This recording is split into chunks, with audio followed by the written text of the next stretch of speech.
Hello, and welcome to La Rosa Reads. I'm Denise La Rosa, and today we are going to be journeying through my February wrap-up. Let's talk books.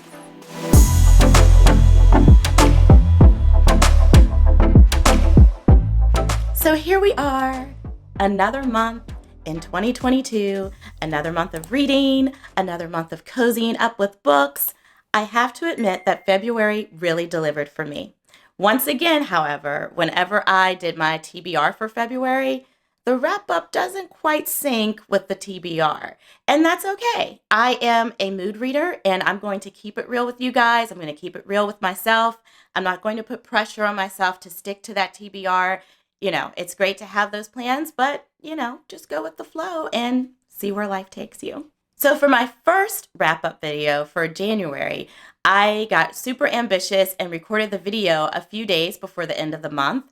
And I just thought that I was not going to get through any more books, so I figured it would be a true January wrap-up. However, I got 2 more books in since recording that video. So I'm going to share those 2 as honorable mentions for the February wrap-up video. So my honorary mention here is The Killing Moon by N.K. Jemisin.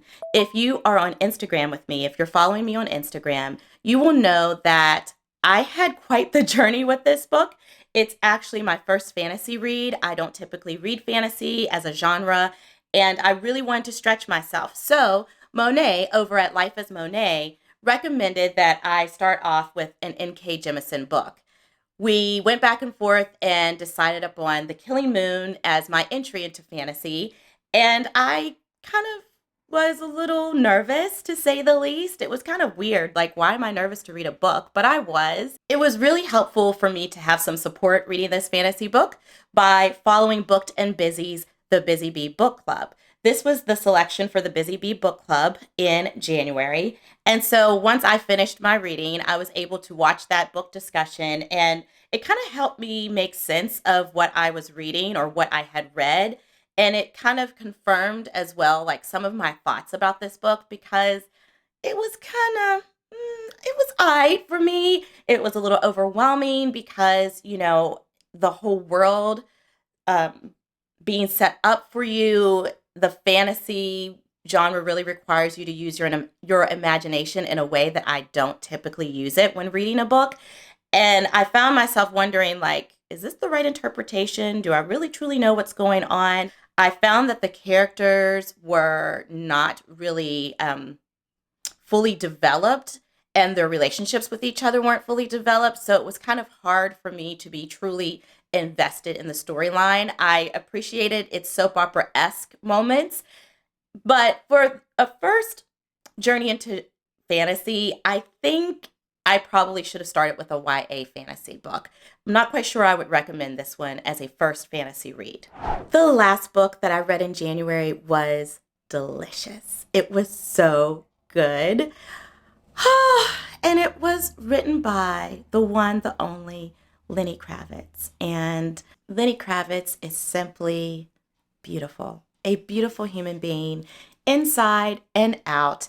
And I've been really curious to learn more about Lenny Kravitz, the man. We know a lot about Lenny Kravitz, the musician, but not as much as I would have preferred. Like, I do feel like he, as a musician, there was a lot I didn't know about him as far as what inspires him, the musicians that really inspired him to become a musician himself. And can I just tell you guys, Lenny Kravitz has an extraordinary life story, like extraordinary. Some fun facts about Lenny Kravitz is that Al Roker is one of his cousins. I found that to be quite interesting. The way his parents were in the industry, in the entertainment industry, and how his godmother is Cicely Tyson, the late, the great, the legendary Cicely Tyson, was fascinating. And another fun fact is that he and Tisha Campbell had a little, love fest, a little romance as teenagers growing up. I was just so blown away by how Lenny Kravitz told his story, how he has lived his life and his life experiences, how they've shaped him into being the incredible human being that he is. He has such a great spirit. And that book was absolutely amazing. I listened to it on Audible So having that audiobook, having Lenny Kravitz's voice in my ear was just divine. I highly recommend Let Love Rule by Lenny Kravitz. So now we are ready to get into the February wrap-up. I read 8 books this month, which was not too bad considering that February is a shorter month. And the first book that I read was actually an audiobook, and it is Black Girl Call Home. So Black Girl Call Home is a collection of poetry by Jasmine Mans.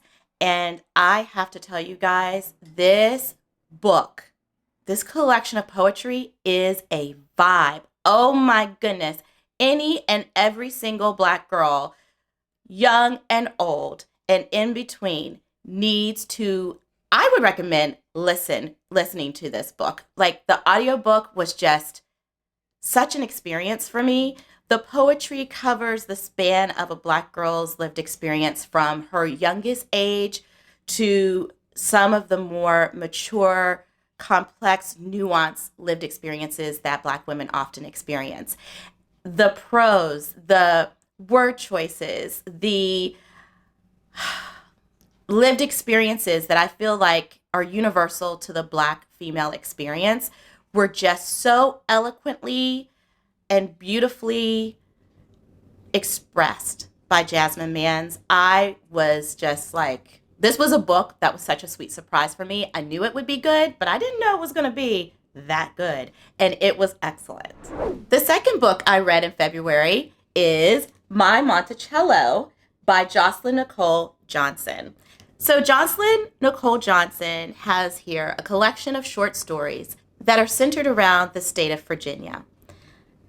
The fact that I'm from West Virginia, and I'm from the southern part of West Virginia, so I'm right on the Virginia-West Virginia state line, that really helped this book resonate with me. All of these short stories resonated with me because I could pinpoint exactly where these stories were taking place. The title of the book is My Monticello, and that's the largest short story and the last short story in this collection.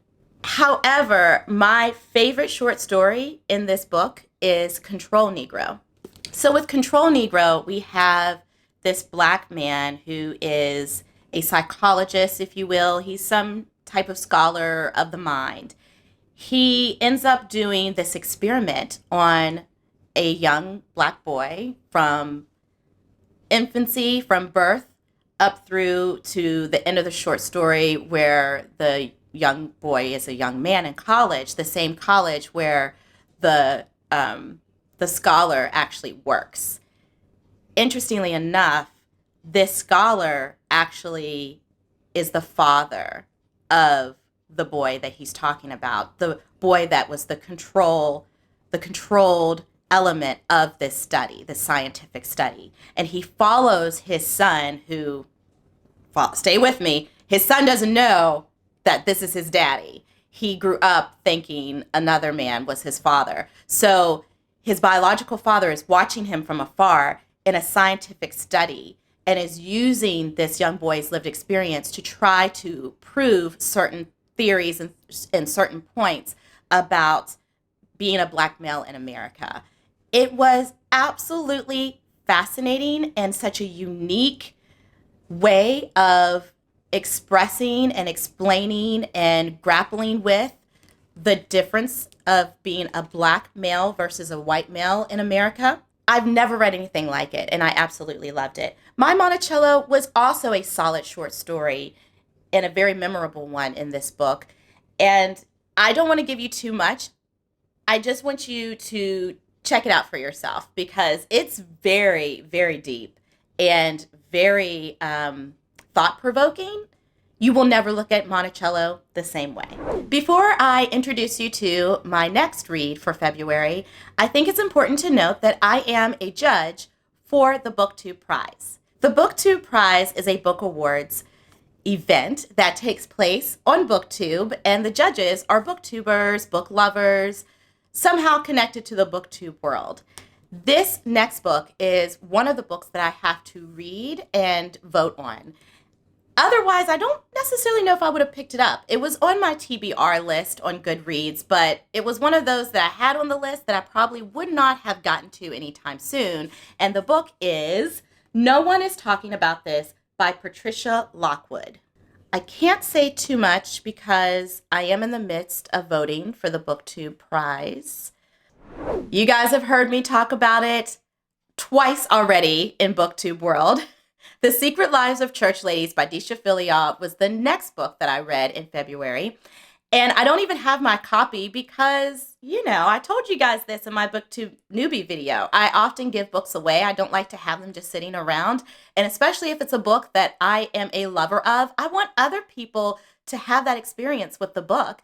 And so I passed The Secret Lives of Church Ladies along to my sister-in-law, Colette, and I hope she's enjoying it. I see some of my other friends reading that book as well. If you want to learn about my thoughts and hear more about my thoughts of The Secret Lives of Church Ladies, I have not one, but 2 videos that you can check out right here on La Rosa Reads. Moving along, we have the incomparable Honoree Fanon Jeffers with The Age of Phyllis.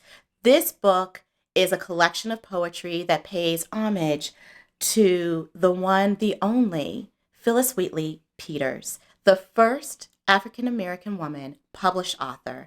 I absolutely fell in love with this book. It was a necessary read for me. As a lover of the written word, I have such a great appreciation, love, respect for Miss Phyllis Wheatley Peters. I also have the greatest love and respect for Miss Honoree Fanon Jeffers, who's also the author of the love songs of W.E.B. Du Bois. She wrote this collection of poetry before writing love songs, and she is known as a poet before becoming known as a novelist. There were so many poems in this collection that moved me deeply. Perhaps one of the more moving sections was the journey that Miss Phyllis Wheatley Peters took as a little girl from her home in Gambia to the United States via a slave ship. To have that journey described through poetry was a literary experience that I had never had before, and it was so deeply moving. Also, Honoree Fanon Jeffers also has a couple of poems here in this book that are from the POV of her mother and her father. So hearing their pain, their anguish, their concern, their yearning for their little girl, being separated from their little girl. It was, to say it was moving is an understatement. It was so profound to read about those experiences through poetry. So this is a winner, you guys. I highly recommend it. And next we have Tia Williams with The Perfect Find. You know that I love, or if you've been around my channel, you should know that I love 7 Days in June, and The Perfect Find was written by Tia Williams prior to her writing 7 Days in June. And once I read that 7 Days in June, y'all, I was like, give me more of Tia Williams. I grabbed this book and finally read it this month. It follows a sort of has-been fashion editor, writer extraordinaire, and she is like having this midlife crisis. She had this breakup that was really traumatic for her. It was her longtime boyfriend, fiance. She moved out of New York City and lived in Virginia for a while to just kind of separate herself from her former lifestyle, and decides to re-enter the world of fashion and start her career up. And she had to beg one of her arch nemesis to give her a job. She's doing this job. She has a videographer that is hired to help her create this vlog. And the videographer is young, he's fine, and he's also her boss's son. So listen, this gets messy in the biggest way. And I have to tell you, Tia Williams delivers. She was delivering before 7 Days in June. I found this book to be delightful. I'm looking forward to having my friend Katie on La Rosa Read soon to uncover the many layers of this book and 7 Days in June in the near future. Next, we have an A. Marie's Book Club selection, the A. Marie's Book Club selection for February 2022, and it is Pure Color by Sheila Heti. This book, I've told you guys, A. Marie stretches me as a reader, and I follow her. I fully trust Marie's taste.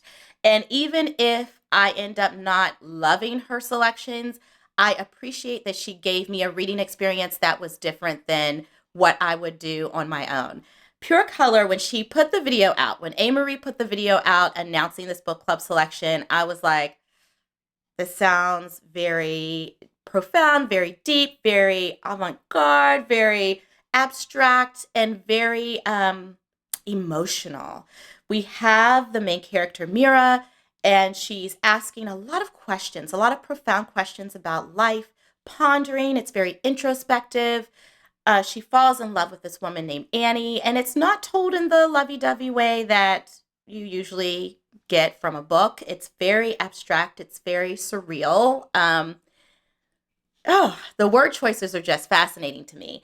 And so you have that going on in Mira's life, and you also have the death of her father. And that death profoundly moves her. It changes her. And at one point, she feels his spirit entering her body. And if that weren't enough, her spirit and her father's spirit enter a leaf. It sounds a little strange, but I encourage you to read this book. This book was unlike anything I've ever read before in my entire life, and I was blown away in a good way. I found myself asking a lot of questions. I found myself feeling very uncomfortable about some of the characters' thoughts about life, specifically about God, because I do identify as a Christian. And so it was a little prickly when she was questioning some things and even questioning, like, is there a God? But I really was putting myself in a position to be open to other people's thoughts and ideas while standing strong and true to my own beliefs, yet being open to other people's. I think that's a part of the human experience that we are not experiencing as a society. We like to shut ourselves off and keep ourselves in our own bubble of thoughts.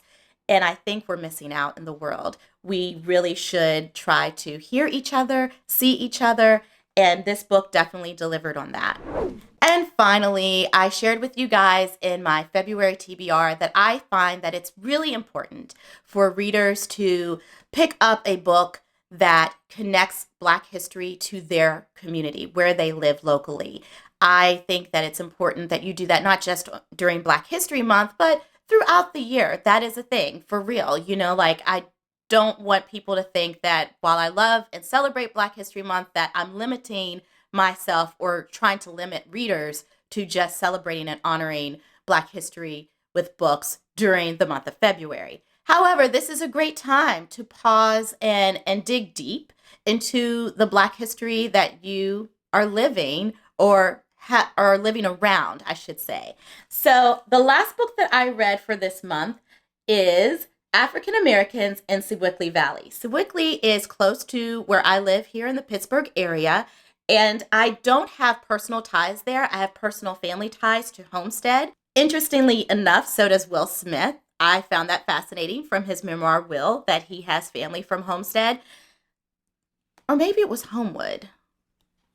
Watch my video and find out that book review on Will Smith, because now I'm wondering, was it Homestead or Homewood? They're both very different boroughs, very different areas, so that's definitely important to know which one he hails from or his family hails from. I digress. Back to Sewickley.